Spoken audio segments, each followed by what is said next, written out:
Nobody expected Jalen Brunson to say the thing that ended up blowing up the internet.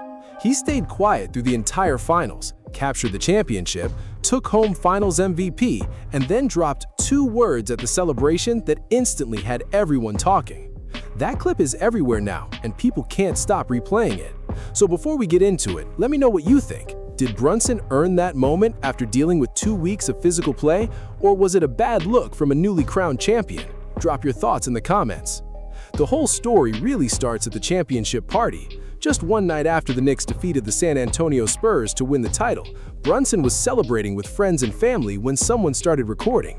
He grabbed the microphone, lifted his drink, and delivered a toast aimed at Victor Wembanyama using just 2 very not safe for work words. The entire room shouted it back, and that short phone video spread faster than almost anything that happened during the finals themselves. What makes it even crazier is who delivered it. This is the same Jalen Brunson who spent the entire series refusing to give anyone bulletin board material. Reporters kept trying to get him to fire shots at Wembanyama, the officials, or the physical play, but he never took the bait. Every answer sounded the same. Every game starts 0-0. Stay composed, lead the right way. He gave the safest responses possible, and it was clearly intentional. Then the trophy was secured, the cameras at the party came out, and a completely different side of Brunson showed up. There wasn't a long speech or a polished media answer. He simply raised his glass and delivered those 2 words about the 7'4" star from San Antonio. After holding everything in for 2 straight weeks, plenty of people understood why he finally let it out. From there, social media did exactly what it always does. The clip spread across just about every basketball page online. A lot of fans first saw it through the Polymarket Hoops account, and after that, it completely took off. Knicks fans celebrated it like an all-time championship moment. Spurs fans saw it as proof Brunson had been holding back frustration throughout the series and finally let it show. The comment sections quickly turned into the usual back and forth, with both fan bases going at each other non-stop. Wembanyama has it, and it's over. Knicks fall short in one of the most thrilling and exhausting games we've ever seen.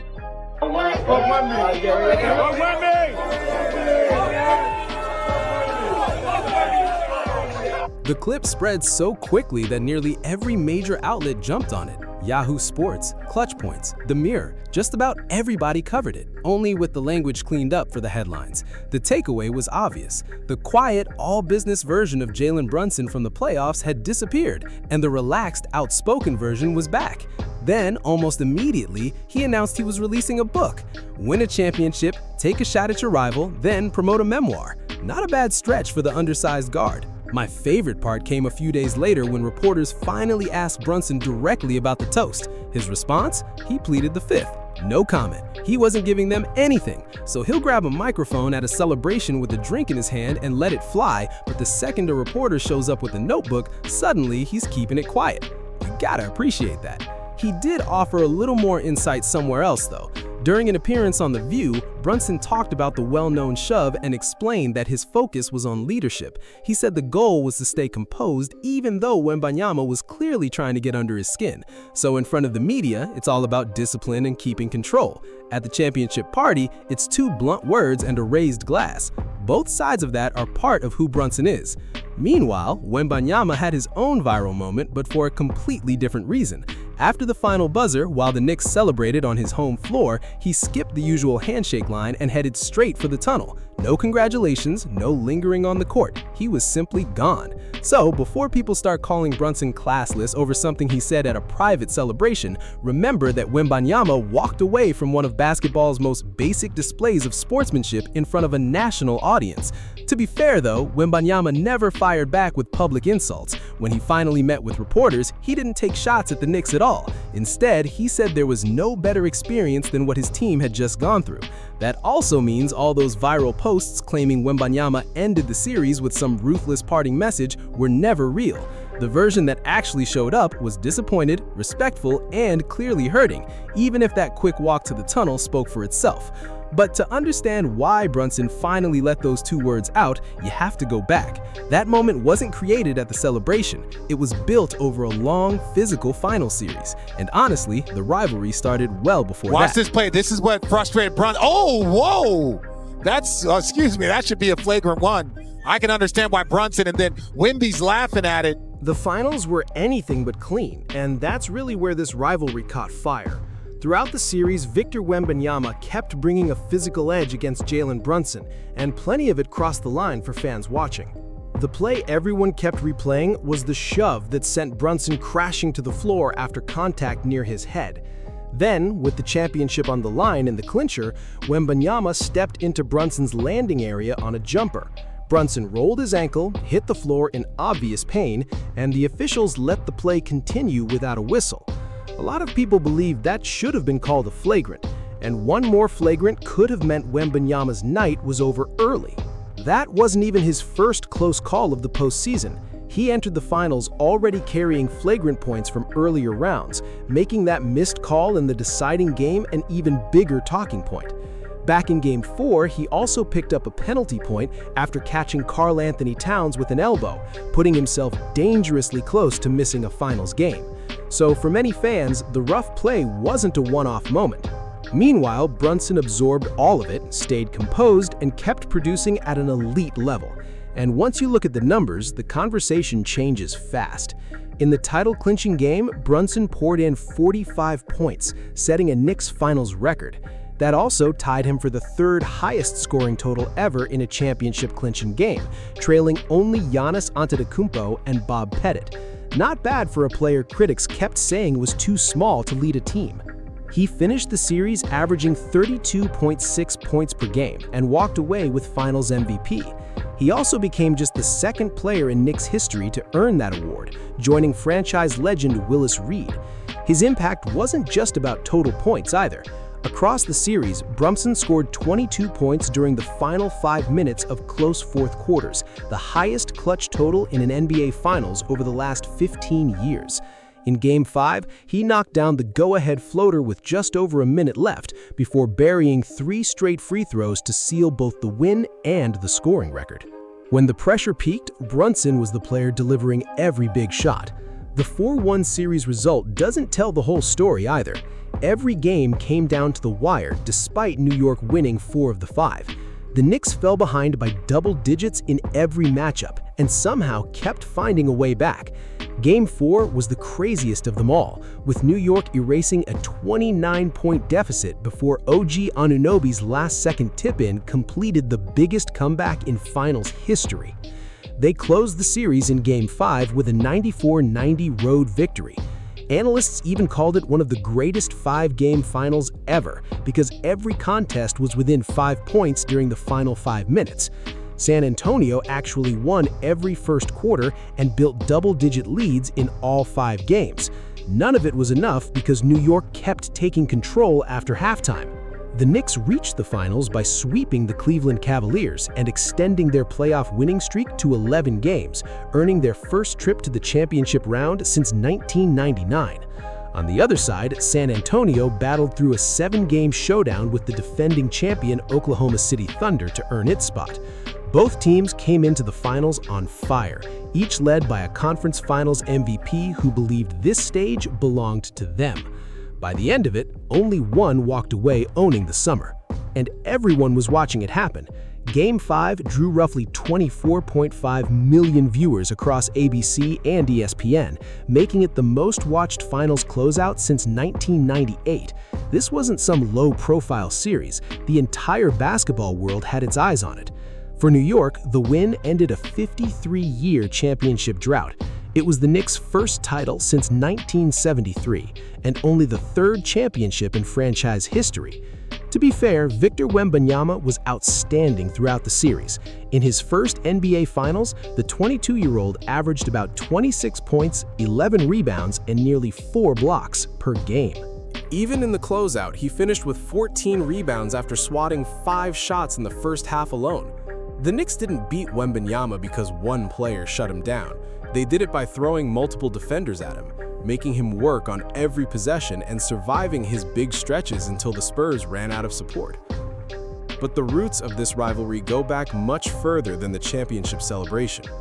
Take it back to March 29, 2024 at Frostbank Center. Brunson exploded for a career-high 61 points, the second highest scoring game in Knicks history. Normally, that would have been the entire story. Instead, Wembanyama answered with 40 points, 20 rebounds, and 7 assists, becoming the first rookie since Shaquille O'Neal in 1993 to post a 40-point, 20-rebound game. Brunson's historic night ended up sharing the spotlight. Then things got even more personal. After San Antonio sealed the 130-126 overtime win, Wembanyama launched the game ball into the crowd. The problem was that it was Brunson's 61-point game ball.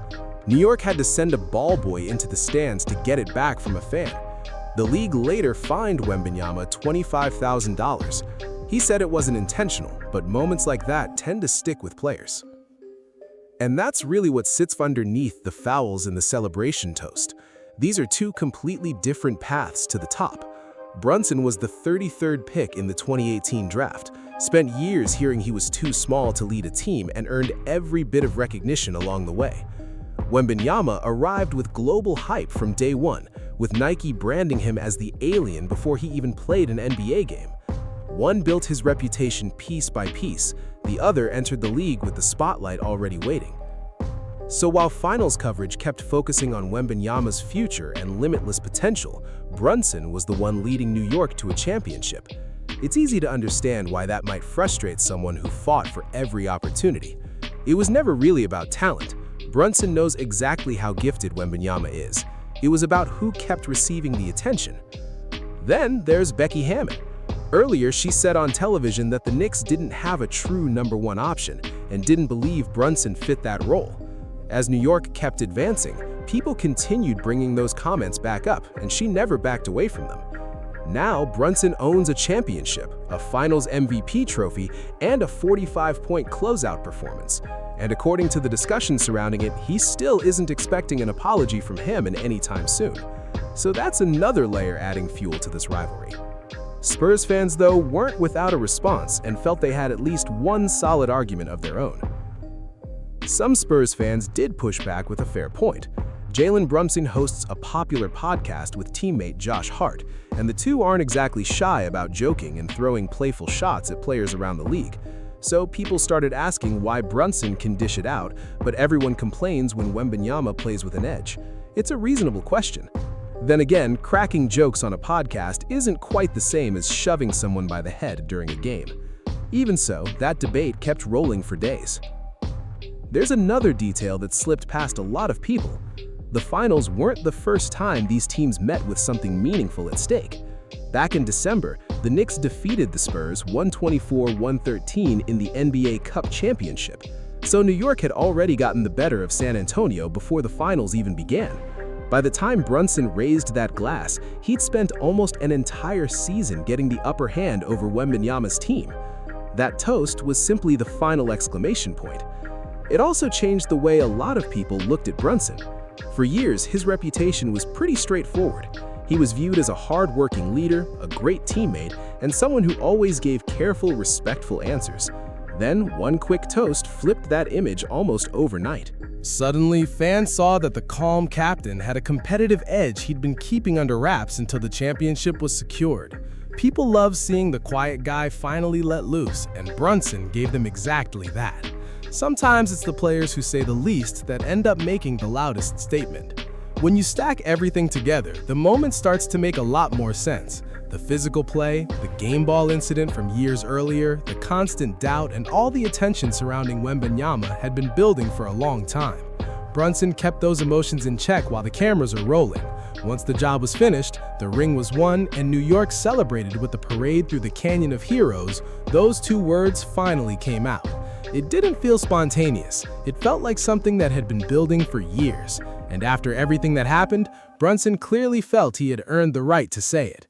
This rivalry doesn't look like it's ending anytime soon either. The sportsbooks already have the Spurs among the favorites for next season at around plus 250, while the Knicks are right behind them at roughly plus 650. That means there's a good chance these teams cross paths again on the biggest stage. Brunson got the final word this season, both on the court and with the microphone. But if these teams meet again, don't expect Wembanyama to stay quiet for long. This rivalry feels like it's only getting started.